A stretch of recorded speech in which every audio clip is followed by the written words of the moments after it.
Sample size मुझे लगता है शायद हमें बहुत डिटेल में डिस्कस करना चाहिए। सैंपल साइज निकालने के लिए पहले हमें ये देखना होता है कि हमारी पॉपुलेशन कैसी है, फाइनाइट या इनफाइनाइट। इनफाइनाइट के अंदर आपको कुछ थंब रूल से काम करना पड़ेगा, वहाँ फॉर्मूले नहीं होंगे। फाइनाइट पॉपुलेशन में आप फॉर्मूले यूज कर सकते हैं। तो इसके तीन कंस्ट्रेंट्स होते हैं। फॉर्मूला होता है सैंपल साइज का Z sigma by E whole square, जहाँ पे जेड होता है 1.96, सिग्मा गिवन होता है, जैसे सिग्मा मैंने कहा मान लीजिए 2 है, ई होता है difference between sample mean and population mean, जैसे 0.05 के लिए हम लेते हैं।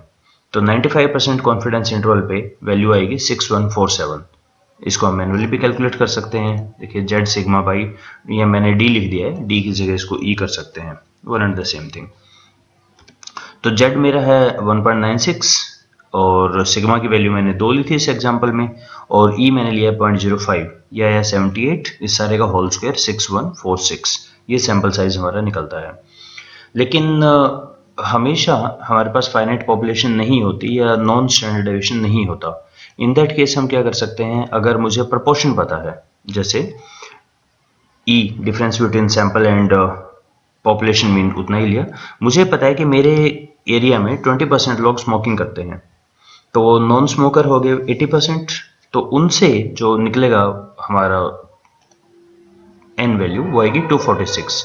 ये कैसे निकला, फॉर्मूला होगा Z square into P Q by E square. तो जी Z is 1.96, P is 0.2, Q is 0.8 divided by this whole square, ये 246 आ जाएगा।